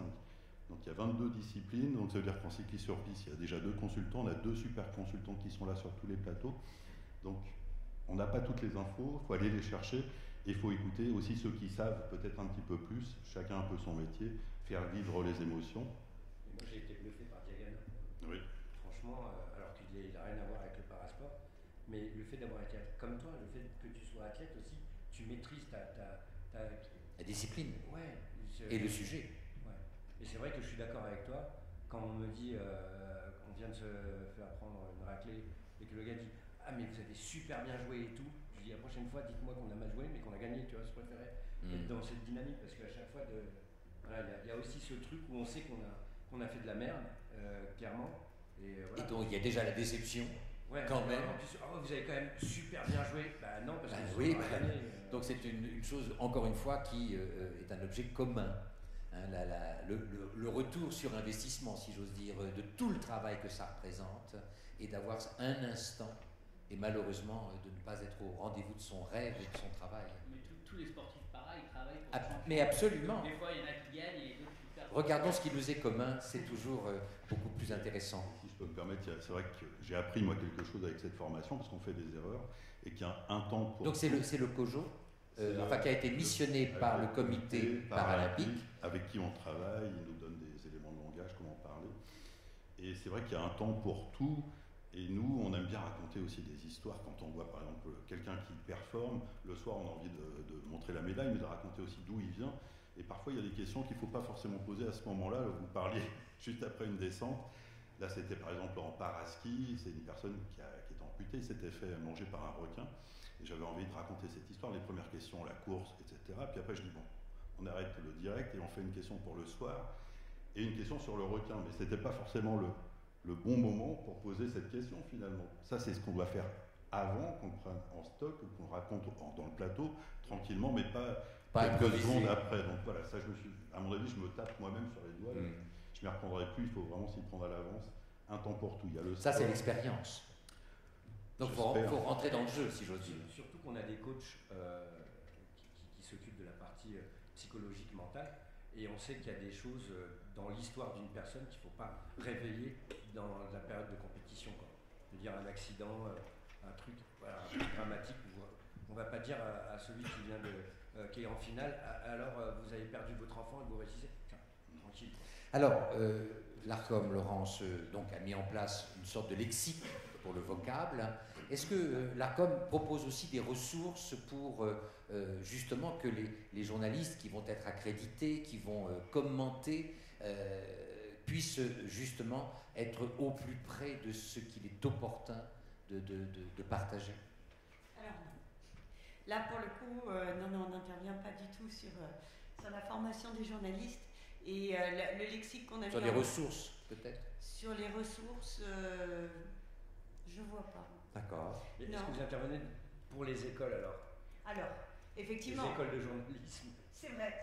On intervient dans les écoles de journalisme et on intervient effectivement dans les formations de journalisme et dans les écoles de journalisme pour porter un peu le sujet, mais pour le reste, on ne s'estime pas suffisamment compétent pour aller plus loin. Et puis parce que aussi le COJO, j'ai échangé avec la directrice de communication il y a quelques jours, qui me faisait état de différentes solutions, à savoir déjà que pour tous les diffuseurs, on pourrait dire agréés, officiels, France Télévisions, Radio France, il y a eu donc des interventions pour former. Il y aura d'ailleurs le replay de ces formations qui sera bientôt à disposition et disponible. Et puis il y a aussi beaucoup de ressources qui sont à la disposition des journalistes qui seront accrédités. Donc le COJO, lui, travaille beaucoup pour faire en sorte qu'à tout endroit, chacun puisse être au rendez-vous de l'ambition de Paris 2024 et j'allais dire de tous ceux qui font les Jeux. Alors, par les sports, il y a justement, on y vient, c'est faire en sorte... Enfin, quelque chose de sérieux maintenant. Voilà, par les sports, c'est faire en sorte, parce qu'on a parlé de ce que l'on voit, mais il est évident qu'il faut aussi se dire, est-ce que quand je parle, ceux qui m'écoutent ou me regardent voient et entendent ce que je dis? Donc il y a aussi ce gros travail, ce qu'on appelle la conception universelle, c'est-à-dire d'anticiper les choses pour faire en sorte qu'on ne parle pas uniquement d'un sujet, mais on le partage véritablement avec tous. Riyad, c'est un sujet important, l'accessibilité sur justement ces jeux, et Laurence, nous en parlerons après aussi, sur ce qui va être mis en place et qui est quand même une avancée considérable. Moi j'ai eu la chance de faire 6 jeux. Il y a un avant, un après. Et dans l'après, il y a tout ce que tu disais tout à l'heure, évidemment l'accessibilité du bâti, la prise en compte des mobilités, mais il y a aussi une accessibilité des esprits. C'est-à-dire que la culture change. Les gens ne voient pas le handicap, la différence de la même manière.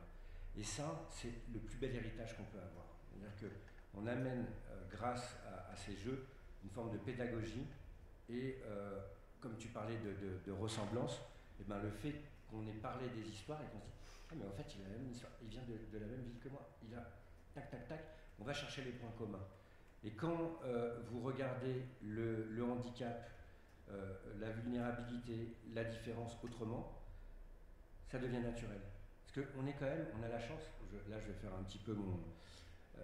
on va accueillir des pays qui n'ont pas la chance que l'on a nous, dans les pays occidentaux. Et d'autres qui sont très avancés. Et d'autres qui sont encore un peu plus avancés. Mais on est quand même au milieu de ces deux mondes, parce que la France est un pays monde au final, donc il y a encore, dans les territoires de France, on vit encore comme au siècle dernier.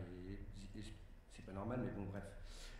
Juste pour dire que quand les jeux passent quelque part, on accepte et on prend conscience à quel point le travail qu'on fait dans un pays civilisé de sauver des vies... Le monde nous oblige. Oui, mais on sauve des vies. C'est-à-dire que vous verrez quasiment pas d'équipe de rugby fauteuil en Afrique. Parce que quand vous êtes tétraplégique en Afrique, vous ne survivez pas. Donc on a aussi cette chance de se dire « waouh ». Et quand quelqu'un arrive à sublimer sa vie par le sport, et ben ça veut dire qu'il y a une ouverture dans le quotidien. Ça permet aux personnes handicapées, et les personnes handicapées qui auraient envie d'aller dans la vraie vie, ils savent très bien que la pire des choses, c'est le regard de l'autre. Donc si le regard a changé, il va pouvoir... En fait, c'est comme si vous aviez mis une rampe d'accès dans la culture de notre société. C'est rendre l'avenir accessible. Exactement. Rapidement, Julien, parce qu'après je vais questionner Laurence. En fait, le parasport, les Jeux paralympiques, ce sont 4000 par exemple pour la France, je crois que c'est plus de 4000 volontaires. Ce sont des équipes entières de la SNCF, de la gendarmerie, de tous les corps nationaux. De la RATP. Qui vont être formés à l'accueil d'un public en situation de handicap. Tous ces gens-là, ils ne vont pas dire une fois que les Jeux sont terminés, bon allez, j'oublie tout ce qu'on m'a appris. Donc forcément, le regard change, forcément la population évolue dans le bon sens, parce que plus il y a de personnes formées à ça, et à la situation de handicap, et à la banalisation finalement de la situation de handicap, et bien plus la société ira dans le bon sens. Et puis c'est aussi se dire, je suis attendu. Je fais partie des gens attendus dans cet événement. Laurence, on en a un peu parlé, il va y avoir quand même une évolution considérable dans les retransmissions en termes de prise en compte et de satisfaction des besoins de la diversité des spectateurs. Qu'en est-il? C'est ce qu'on appelle donc sous le terme d'accessibilité. Alors quand on parle des écrans, c'est la possibilité pour les personnes qui ont un handicap visuel ou auditif de pouvoir quand même suivre les émissions. Pour le handicap auditif, ça fait très longtemps que la plupart des éditeurs ont beaucoup avancé. France Télévisions est à 100% de sous-titrage. La plupart des télévisions gratuites ont également cette contrainte parce qu'en fait on signe des conventions avec les chaînes. L'ARCOM signe des conventions avec les chaînes. Pas la langue des signes. Non. Alors, il y a non, je rigole, c'est bon. Non, alors je reprends depuis le début. En fait, chaque fois qu'une chaîne veut émettre en France, elle a besoin d'avoir une autorisation pour accéder à la TNT. Et lorsque l'ARCOM donne cette autorisation, en contrepartie, il y a les prérequis. Il y a des prérequis et puis il y a des post-requis, c'est-à-dire ensuite il faut signer une convention avec des engagements précis. Et dans les engagements, il y a des engagements de toutes sortes, de diffusion de documentaires français, de chansons, et puis il y a des engagements en termes d'accessibilité qui très traditionnellement font vraiment partie des conventions qu'on signe avec l'ensemble des chaînes. Donc, sous-titrage, ça fait très longtemps que ça existe, avec des exigences de qualité qui se sont vraiment renforcées, et on est à peu près à 100%, sauf pour le direct et les chaînes en information continue, parce que c'est évidemment beaucoup plus compliqué, mais on avance quand même. Et donc, pour la diffusion des jeux, il est évident qu'il y aura un sous-titrage en permanence, adapté. Et adapté, ça veut dire que le sous-titrage... Et pas seulement sur les Jeux paralympiques, sur l'ensemble des retransmissions. Évidemment, hein, évidemment. D'accord. Mais il faut bien voir que le sous-titrage, pour les malentendants, c'est pas la traduction français-anglais. C'est-à-dire que ça demande une adaptation un peu particulière, puisqu'en fait, on va mettre le sous-titre, par exemple, si c'est une fiction, on va le mettre en dessous du personnage qui parle. Enfin, il faut qu'il y ait un sens qui est différent de celui de quand on perçoit et qu'on entend, qui fait relier plus directement. Donc déjà, c'est quelque chose à part, mais maintenant qui s'est vraiment développé, et même les réseaux sociaux maintenant l'ont quasiment tous acquis avec des outils d'intelligence artificielle qui peuvent avoir leurs avantages. Par conséquent, sur ce schéma-là, on est très avancé. On a un peu de langue des signes, effectivement, mais qui est moins avancé, ne serait-ce que parce que, de fait, la langue des signes est quand même aussi moins pratiquée, y compris par les malentendants. Mais l'idée, c'est de développer des apprentissages de la langue des signes sur les écrans pour pousser à plus apprendre la langue des signes, parce qu'en termes de communication, évidemment, le sous-titrage en liaison directe, c'est plus compliqué. Et puis, on a le problème des malvoyants, qui évidemment nécessite une infrastructure beaucoup plus complexe. C'est ce qu'on appelle l'audiodescription. C'est-à-dire, c'est raconter l'invisible, ce qu'on ne peut pas voir. Et ça, ça demande une finesse. Je crois qu'il faut vraiment faire le test pour comprendre à quel point c'est complexe. Parce qu'effectivement, prenez un film, on va avoir le dialogue qui va être maintenu, parce que ça, il n'y a pas de problème, on l'entend.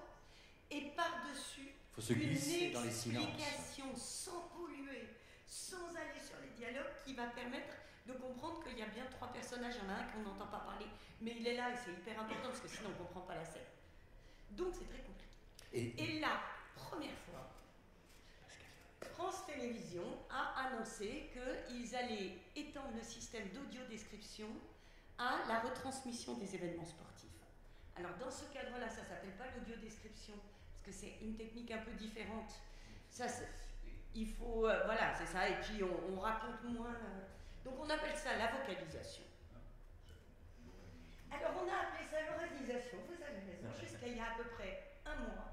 Et il y a un mois, les associations de malentendants nous ont dit non mais l'oralisation ça nous sert à autre chose, qui est quand on prend un texte écrit et qu'on le fait traduire par un logiciel vocal en fait. Donc du coup c'est déjà pris. Alors on a changé, et donc le scoop de ces derniers jours, c'est que maintenant ça s'appelle la vocalisation. Et donc la vocalisation va consister à ce qu'en plus du commentateur, il y aura une personne qui va venir expliquer les actions que le commentateur, évidemment, lui n'explique pas puisqu'il se contente de commenter l'action qu'on est censé avoir. Très compliqué.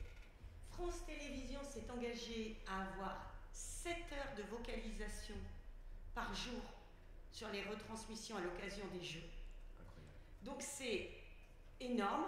C'est un engagement dont... C'est une première. C'est une première mondiale. C'est ça. Hein. C'est une première mondiale, c'est une première en France, bien sûr. Je vais vous dire, là je parle du plan ARCOM, on va voir, ça va être très compliqué, c'est-à-dire qu'il y a des tests en cours. Moi j'ai écouté un des tests qui a été fait la semaine dernière.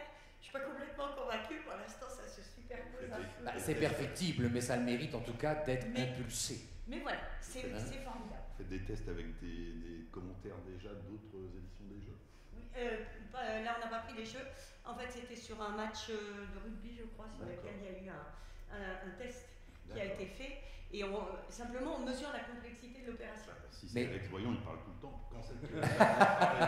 Mais en tout cas, ce qui me semble intéressant de rappeler, c'est combien l'accessibilité, si je pense au sous-titrage, on le voit bien dans les entreprises, on le voit bien dans les transports en commun, combien accèdent à l'image sans mettre le son par le biais du sous-titrage. Donc ça veut dire aussi que nous allons avoir des retransmissions qui seront observées par des personnes qui n'ont pas besoin d'accessibilité, au mieux de pouvoir accéder à l'objet en silence alors qu'ils sont à leur poste de travail. C'est formidable d'avoir cette garantie de spectateurs en plus. Julien, vous vouliez aborder quelque chose? Moi, je veux juste dire, parce que par rapport à ce que vous venez de dire, tout simplement, en fait, c'est qui peut le plus, peut le moins. Nous sommes bien d'accord. Et donc, un aménagement pour une personne en fauteuil roulant, se déplaçant en fauteuil roulant, c'est un aménagement qui va servir à la maman qui a une poussette, à une personne qui est encombrée par ses sacs.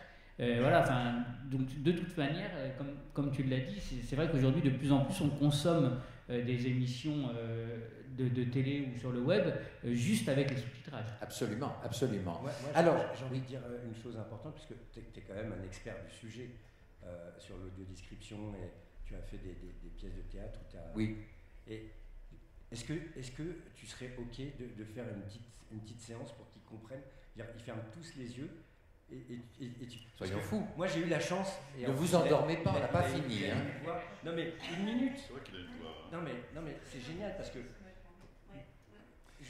L'objectif de l'audiodescription qui d'abord au départ a été créé pour le cinéma. Exactement. Il faut le rappeler. Et après tu l'as fait au théâtre. Absolument, puisque d'ailleurs le spectacle dont tu parles, le défenseur des droits Dominique Baudis de l'époque l'avait labellisé comme étant le spectacle de référence, soutenu par Audience. Nous n'étions pas encore en collaboration à l'époque.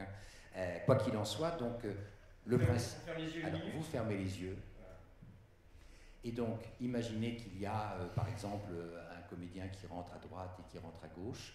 Sous-entendu, il vient à l'instant de poser son verre sur la table. Il semble préoccupé. Il se lève, va vers la fenêtre qui est derrière lui. À travers la fenêtre, nous entrevoyons une personne qui s'avance et qui ouvre la porte. Et l'action prend la main. Vous avez des images? Très bien. Ah oui, oh bah non, de rien vous dire. Alors, j'ai vu faire de l'audiodescription sur une chanson chez Radio France. C'est magique. Absolument, et bon, après il y a le chant signe qui traduit évidemment les chansons, on a même la danse signe. C'est vraiment un environnement, en tout cas pour le secteur que je représente, qui est celui de la culture, de la communication et des médias, principalement de la culture. C'est un endroit de créativité, d'inspiration de tous nos professionnels aujourd'hui qui n'a pas d'équivalent. Et on voit bien que dans nos métiers, être singulier est souvent une nécessité et ça fait la différence. C'est le même sujet, j'imagine, l'accessibilité qui est prise en compte, puisque la presse est désormais aussi accessible sur le net. Ça oblige aussi à peut-être traduire des images, à anticiper dans cette conception universelle dont parlait Riyad tout à l'heure. Déjà, on a utilisé beaucoup le support Internet et multimédia parce qu'on peut mettre de la vidéo, du son, donc ça remplace parfois des déficiences, ou ça permet en tout cas à des personnes en situation de handicap, notamment sensoriel, d'accéder à nos contenus. Et puis aujourd'hui, comme je l'ai dit, il n'y a plus une vidéo Ouest France qui n'est pas sous-titrée. En tout cas, quand on a pris le temps de la monter un petit peu, il y a le temps 1 parfois, il faut donner l'information au plus vite, on est un journal d'information et on a ce souci d'être réactif, mais très vite, on sous-titre toutes nos vidéos. Et on voit bien d'ailleurs que c'est aussi dans l'esprit des anglo-saxons qui, eux, ne regardent pas ce que la personne ne peut plus faire, comme nous le faisons nous en France, mais regardent ce que la personne peut encore faire, sous-entendu, c'est un client potentiel. Et c'est ça qu'il faut aussi avoir en tête, qui est que fatalement, on doit avoir à l'esprit que plus on élargit l'audience, plus on élargit l'auditoire, et plus on satisfait la diversité des besoins, plus on a de chances, évidemment, de maintenir son audience et, j'allais dire, son public. Chaque fois qu'il dit audience, il marque des points. Oui, tout à fait. Mais je ne l'écrivais pas de la même manière. Je ne l'écrivais pas de la même manière. Ça ne passerait pas à la télé. Julien ? Juste la culture et le sport sont des moyens d'accessibilité, de progression en termes d'accessibilité et d'image phénoménaux. Et d'autant plus que l'on voit beaucoup de sportifs qui sont ensuite allés au cinéma, à la chanson, Noah par exemple, Cantona pour ce qui est du théâtre et de l'audiovisuel, Théo Curin, on en parlait à l'instant. Nous sommes vraiment dans cet endroit qui va de l'un à l'autre parce que nous sommes, sans aucune prétention, des endroits d'inspiration aussi. Et évidemment, pardon. J'arrive tout de suite pour les questions, monsieur. Une dernière question que je vais poser à Riyad, et après, la parole circule dans la salle. La présence aux Jeux Olympiques, aujourd'hui, on le sait, il y a eu beaucoup de discussions sur les tarifs des billets que les Jeux Olympiques vendent.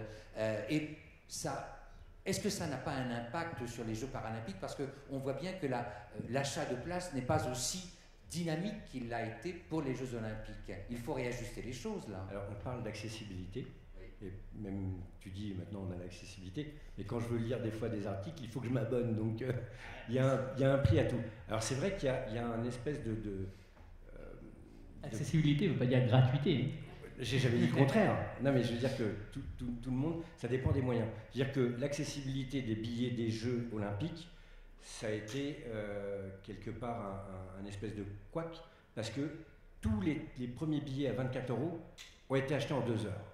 Dès que la billetterie a été ouverte, tous les premiers billets, et donc maintenant on se retrouve avec des billets à 700, 2000, voilà. Bon, mais c'est aussi des billets qui offrent plus que juste regarder le match. Hein. On a les fan zones, les machins, mais vous avez accès au bar, vous avez des avantages. Soyez VIP.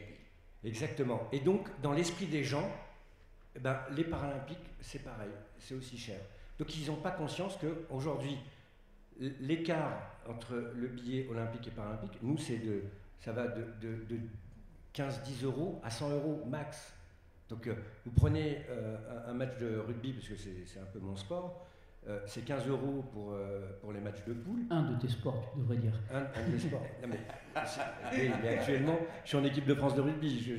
J'ai arrêté le basket, j'ai arrêté la natation, mais tout ça, quand vous viendrez m'interviewer, j'expliquerai ma vie, mon œuvre et tout. Et la finale, c'est 25 €. C'est-à-dire que 15 €, c'est le prix d'une place de cinéma. Je veux dire, on a pensé, et comme je fais partie du comité aussi du COJO, je leur ai dit, pensez aux familles, aux enfants et aux choses comme ça. Mais c'est vrai que l'accessibilité du tarif, et moi j'ai aucun doute, j'ai vu toutes les autres compétitions, tout le monde disait les Paralympiques ça va être compliqué, et en fait on a été surpris, même à Rio, les Olympiques n'ont pas rempli leur objectif de place, par contre nous on était blindés. Alors est-ce que c'est aussi peut-être parce que les médias, et là je me tourne vers Guillaume, qui est que moi je n'ai jamais entendu cette différence de tarifs. Jamais je n'ai vu, lu, entendu qu'on abordait les Jeux paralympiques avec aussi une tarification qui ne soit pas forcément une tarification adaptée, mais une tarification en tout cas qui peut-être est plus mobilisatrice. Le service public parle pas d'argent. Si, vous regardez tout le sport, si, on en parle. On fait souvent des petits formats avec des explications comme les médailles par exemple, où là ce sera exactement les mêmes tarifs. 80 000 pour la médaille d'or, 40 000. Mais ça, c'est pour les sportifs. Pour les sportifs, mais on fait exactement des petits schémas comme ça pour expliquer. Et souvent, toutes les 2 semaines, on explique, parce qu'on travaille avec le comité d'organisation, voilà ce qui reste comme place, allez-y. Pour les Jeux Olympiques, comment faire pour avoir une place. Il y a pas mal de petits tutos qu'on fait avec de l'infographie pour expliquer tout ça. En presse écrite, c'est peut-être plus facile. Nous, c'est des chiffres, donc on fait avec des tutos et de l'illustration. Donc, il reste des places. Accessibles, bien sûr. Accessible. C'est des chiffres. Un dernier mot, Julien, et la parole passe à la salle. À Londres, quand même, pour savoir, 600 000 billets des Jeux paralympiques ont été vendus dans le dernier mois précédant l'ouverture des Jeux. Soyons donc optimistes et confiants. Puis il y a plein de gens qui me disent qu'ils vont quitter Paris pour les Jeux Olympiques. Oui. Je leur dis ça tombe bien, vous allez revenir pour les Paralympiques, donc prenez vos places. Moi, c'est prévu comme ça, dans mon programme. Je vous remercie. La parole circule et je vous amène le micro à cet effet tout de suite. Le temps que je sors de mes câbles. Le micro est nécessaire? Je ne sais pas si c'est pas enregistré, donc je préfère vous donner le micro. Ok. Bonjour, Léandre, j'ai un média sport de proximité puisqu'on ne parle que d'Amiens et Amiens Métropole. Vous évoquiez le nombre de commentateurs potentiels à Paris. J'espère, parce que la finale du 4 barré en aviron à Tokyo, c'était simplement un son d'ambiance. Et donc, on a eu 7 minutes de course avec le bruit des pelles dans l'eau. Voilà. Ils ont été médaillés olympiques, entre autres avec Erika Sozo, qui est médaillée à Tokyo. Le bateau est qualifié, on ne sait pas s'il ira là-bas. Donc, vraiment, j'espère que dans les commentateurs, il y aura une place pour l'aviron et toutes les autres disciplines. Là, pardon, vous parlez de para ou de jeux? Para. Alors là, c'est pour la première fois, c'est vrai qu'aux Jeux de Tokyo, c'était sur France 2 et France 3, il y avait un décalage horaire. Cette fois-ci, tous les sports seront commentés sur notre plateforme, donc on pourra avoir les commentaires pendant 7 heures sur l'aviron, sur notre plateforme. Ok. Les 22 sports. Ensuite, c'est bien, là, on est 2024, les JO, mais l'après. Parce que nous qui essayons d'informer en para, heureusement qu'il y a les fédérations, heureusement qu'il y a les clubs qui filment en direct pour qu'on puisse faire des comptes rendus. Et donc, là, ok, vous allez être en devant de scène, mais après. Je suis d'accord avec vous. Nous, on voulait parler des championnats para du monde de paracyclistes, c'était la semaine dernière. On n'avait pas accès aux images. Donc on sait que les Dorian Foulon, que les Alexandre Léoté étaient champions du monde. On n'avait que des photos, on n'avait pas d'interviews, à part des interviews, donc c'était téléphone en fait. Et ça nous manque aussi, et parfois on n'arrive pas à savoir où c'est diffusé, quand c'est diffusé pour reprendre les images. On a les mêmes soucis. Et juste, aujourd'hui, le parasport évolue, et il est un peu comme le mouvement olympique, c'est-à-dire qu'il faut payer maintenant pour avoir les droits pour les événements, et de plus en plus, alors qu'avant c'était gratuit. Et quand j'ai vu moi les tarifs là pour les Paralympiques, je comprends que France Télé a mis du temps avant de signer, parce que ça devient quasiment aussi cher que les Olympiques. Votre question, elle rejoint ce que disait ma voisine de gauche, qui, en fait, c'est l'enjeu de ces Jeux paralympiques aussi pour la France, c'est quel suivi après entre deux jeux? L'héritage qui est le maître mot de ces jeux. Question. Oui, bonjour. Mejdaline Miri, je suis journaliste sportive. J'aimerais vous partager deux idées. La première, j'ai dirigé un livre qui va sortir le 5 mai en collaboration avec la fondation Alice Mia, qui va faire le portrait de 80 championnes olympiques et paralympiques par 80 journalistes de sport. C'est un livre assez inédit puisque jamais 80 journalistes sportifs n'avaient écrit dans un livre. Et en fait, on voulait parler autant des valides que des paras, et on s'est rendu compte en discutant avec le CPSF, en discutant avec la Fédé Handisport, qu'en fait toutes les championnes paralympiques des années 70-80, pour beaucoup, en fait, dans leur listing, il y avait un nom de famille mal écrit, des initiales, et en fait, ils ont perdu trace de ces championnes paralympiques. Et du coup, on s'est retrouvé avec une vingtaine de portraits alors qu'on savait qu'il y avait au moins une quarantaine de sportives. Et c'est uniquement parce qu'on a été extrêmement déterminés, qu'on allait chercher les noms sur internet, etc., qu'on a fini par en retrouver certaines, mais il y en a plusieurs, au moins plus de 20, qui du coup ne seront pas dans ce livre, malheureusement.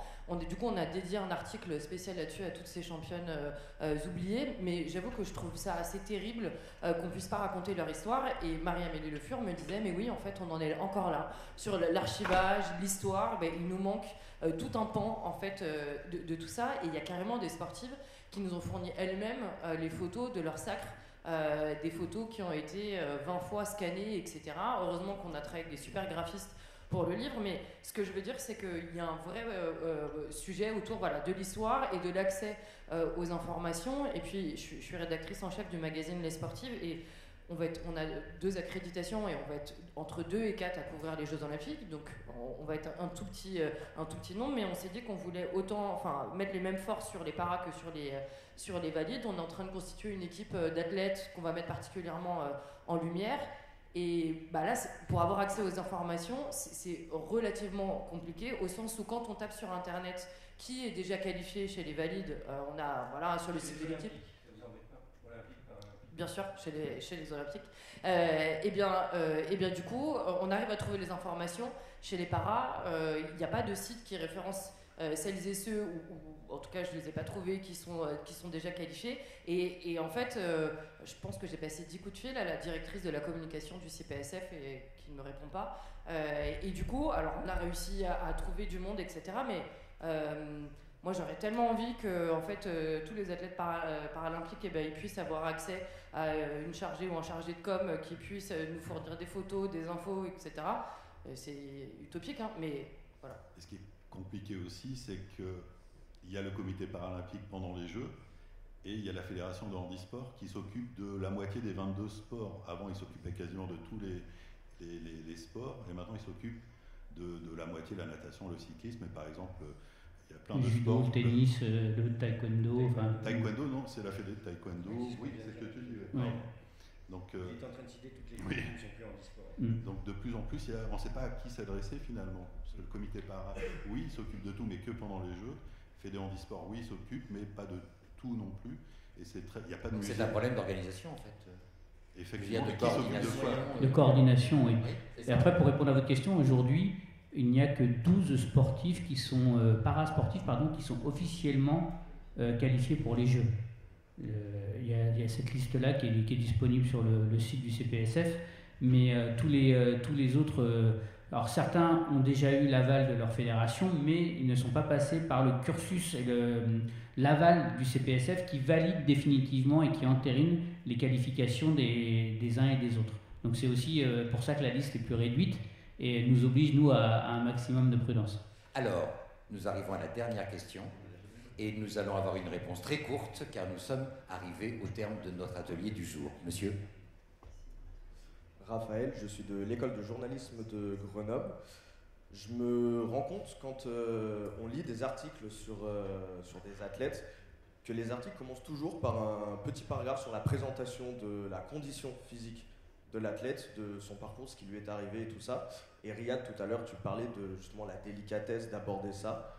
Est-ce qu'on est toujours obligé de faire ça justement quand on parle à un athlète et qu'on fait son portrait ou un article sur lui? Est-ce qu'on est toujours obligé de faire cette présentation de son parcours? Alors, aujourd'hui, oui, parce que les gens ne connaissent pas encore assez le monde du handicap. Mais c'est comme si à chaque fois que vous faisiez un article sur Teddy Riner, vous expliquiez ses origines. Aucun journaliste ferait ça avec Teddy Riner est antillais, nanana. Donc, je sais que c'est une période, mais demain, à partir du moment où on aura pris conscience, alors je ne sais pas s'il faut le faire au début ou à la fin, moi je pense qu'il faut le faire, parce que la pédagogie, elle est importante, et les gens, moi avant, ça m'emmerdait quand les gens venaient me voir, me dire hey, qu'est-ce qui vous est arrivé? Et toi, qu'est-ce qui t'est arrivé? Mais c'est stupide, parce qu'au fait, c'est une curiosité pour comprendre. Et au fait, maintenant, j'évacue ça tout de suite. Donc, j'explique, et après, la discussion peut aller. Parce que sinon, la personne te regarde et se dit mais il a eu la lèpre, il a eu quoi? Il a sauté sur une mine, tu vois. Donc, il y a tout un fantasme imaginaire. Donc, hop, tu arrêtes ce truc, et après, on peut commencer à rentrer dans le vif du sujet. Mais je pense qu'aujourd'hui, c'est important. Mais ce qui est important, c'est de le faire bien. C'est ça, c'est toute la différence, c'est de le faire bien, non pas faire le bien. Ouais. Le talent, c'est de le disséminer dans le papier. En fait, on n'est pas obligé de faire un paragraphe où on glisse tout, genre comme tu glisserais des stats. C'est pas une stat la vie, ça fait partie du parcours. Donc, tu glisses les éléments du parcours dans ton papier, comme dans le reportage. Oui, il faut l'évacuer dans la discussion avec le sportif, s'il en a envie et de la manière dont il a envie de le faire. Mais toi, après, il faut que tu le relates de manière disséminée dans le papier pour que ça vienne nourrir élégamment, on va dire, la performance sportive ou le récit sportif que tu veux mettre en œuvre. Et il faut qu'on s'arrête là. Juste dire que tout le monde n'est pas encore en paix avec son corps, avec ce qu'il est. Donc voilà, il faut savoir sentir le truc, quoi. En tout cas, puisqu'on était sur les statistiques, 32 médailles françaises aux Jeux Olympiques, 54 médailles françaises aux Jeux Paralympiques de Tokyo. Peut-être aurions-nous intérêt à faire un bilan global chaque année, car ça grossirait le fait de faire nation, de faire hommage à nos sportifs, sans pour autant être dans le distinguo permanent. Jeux Olympiques, Jeux Paralympiques, ce sont nos sportifs français qui vont concourir. Mesdames, Messieurs, vous qui êtes ici présents, soyez donc désormais les ambassadeurs de nos échanges et ensemble, montons sur la plus haute marche du podium, représentons justement ce qui fait nation, ce qui fait le sport et qui fait l'enthousiasme pour tous. C'est à vous de jouer. Bonne continuation. Mesdames, Messieurs, merci.